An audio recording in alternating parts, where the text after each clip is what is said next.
Hello again, everyone. Edwin Lawyer back once again. In this YouTube astrological segment, I'm going to be talking about transit Mars, square opposition, or inconjunct one's natal moon. Now, when we're talking about transits that involve Mars, this could be about the energy, vitality, courage, fortitude, drive, motivation, anger, initiative, and enterprise. Now, the thing about this is when you have this transit of Mars basically making an adverse aspect to one's natal moon, I'm talking about, I'll elaborate on that. As far as basically adverse aspect, what I'm saying is, of course, squares and oppositions are adverse or negative aspects in astrology. The inconjunct is seen as neutral, but the inconjunct in astrology can be about adjustments. It can be, adjustments can, involve transition. They can have some tension in them. They can be a little exasperating. Adjustments sometimes are not easy. And the thing about it is, so overall, collectively, this basically is an adverse aspect that it is making to the natal moon. Now, this is something where when you have this transit, well, this could manifest in the energy, vitality, courage, fortitude, drive, motivation, anger, initiative, and enterprise. This might conflict with your emotional needs to some degree. It can be where maybe you're lacking that drive and motivation to do things associated with your emotional needs. Say if the moon, your natal moon is in Aquarius, it could be with astronomy or maybe innovation, new technology. It could be electronic gadgets, astrology. It could be anything that could be Aquarius related. And also keep in mind the moon is about our reactions and responses.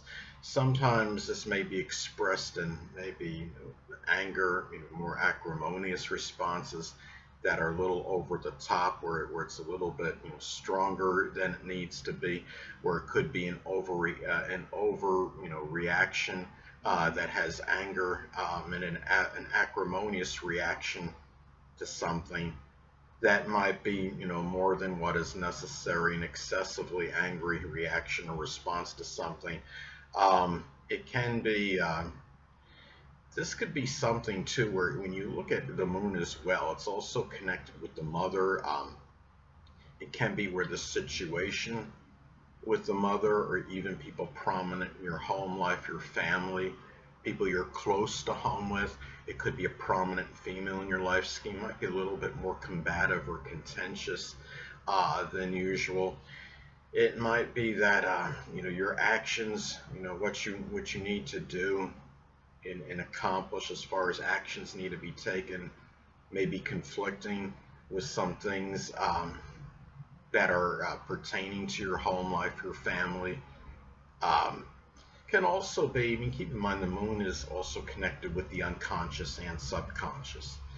So it might be something, going on maybe in your subconscious or your unconscious. Maybe there's something there's a fear or what have you. Might be something that might be, conflicting or challenging you taking action with something. It might be, aside. The moon is also connected with our past. It could be memories.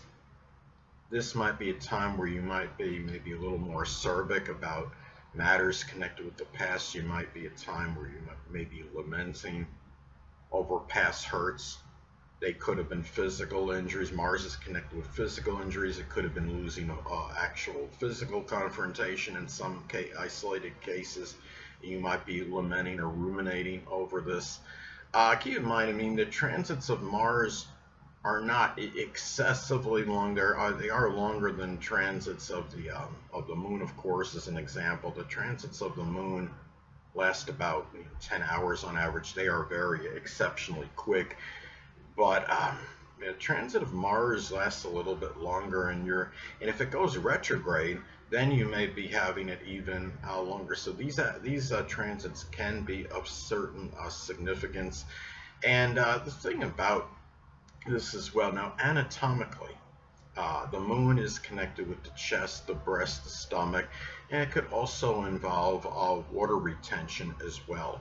So it could be a time where these things might be more, might be a little bit more stressful if you're going through it. It could be maybe, being, as far as, anger goes and acrimony, I believe sometimes that, anger can cause, the stomach to be upset, especially when you could be angry and worried about some, say, especially if Mars is like in, transit Mars in Virgo, for example. Um, and even if the natal moon is in Virgo, maybe it could be more exacerbated with worrisome energy.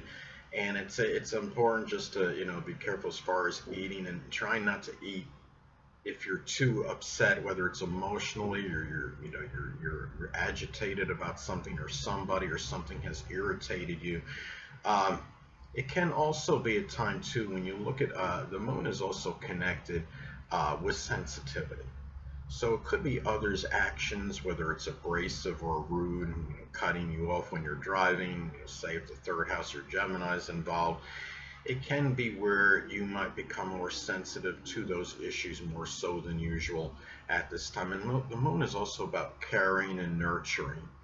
And it might be a time where these things, there might be something that you have, things that you have to do, things that, require action and activity, might be challenging, caring at this time, maybe for somebody or something, or maybe you're too upset or agitated to really care about certain things going on in your life, or you're lacking the drive and motivation to do so, to care about certain things at this time.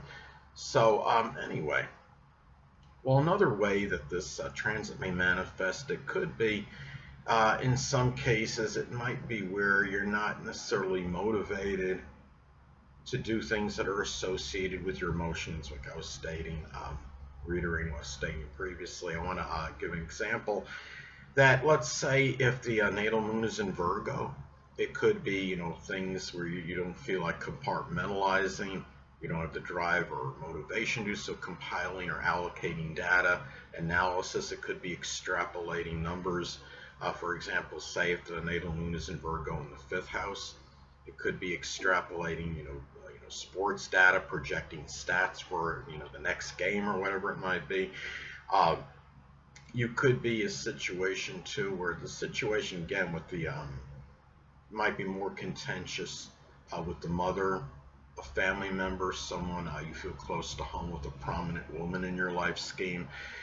Say for example, if it could be, if the Mars is in Scorpio, maybe there's issues over jealousy or manipulation, or something with insurance and taxes that might be causing the connection more contentious, or shared resources situation. Now also too, another way that this transit may be expressed, it could be that actions uh, may adversely affect how you feel. Say if the transit Mars is in Capricorn as an example, it could be cold or callous actions on a person. Um, it can be by a person, I should say. It's also could be where you might be angry, or more irritated, maybe an unconscious side that you may be expressing. Now, say for example, if the natal moon is in Gemini, maybe it has something to do with vicariously living through other people's lives and their achievements, their experiences, as opposed to living your own. As an example, I mean, I have my natal moon in Gemini, so I may be experiencing this when this, transit transpires. And the moon in Gemini could also be superficial, so it could be matters of superficiality, as another example. Um, it can be where, some cases too, I mean, Mars is connected could be connected with physical injuries. These things, if you do have any, might cause more emotional upsetment at this time, more so than usual.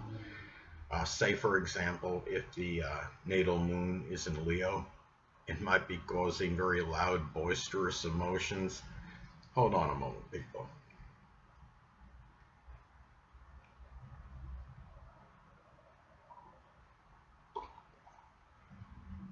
sorry about that, I'm back. But anyway, or if the natal moon is in Scorpio, it might be very convoluted emotions. Aries could be very acrimonious type of feelings and emotions. Or, and say again, looking at the transit of, as far as the sign Mars is in as an example, if the transit Mars uh, as an example is in say it's in Libra, it could be some problems with the lower back or the kidneys, as some examples where it might be causing more emotional upsetment, more so than usual.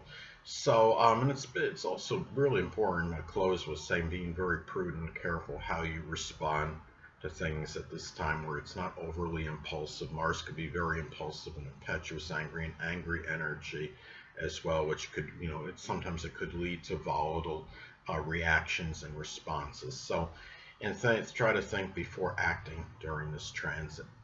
Anyway, people, that'll conclude this YouTube astrological segment. Until next time, people, everyone learn and saying stay well.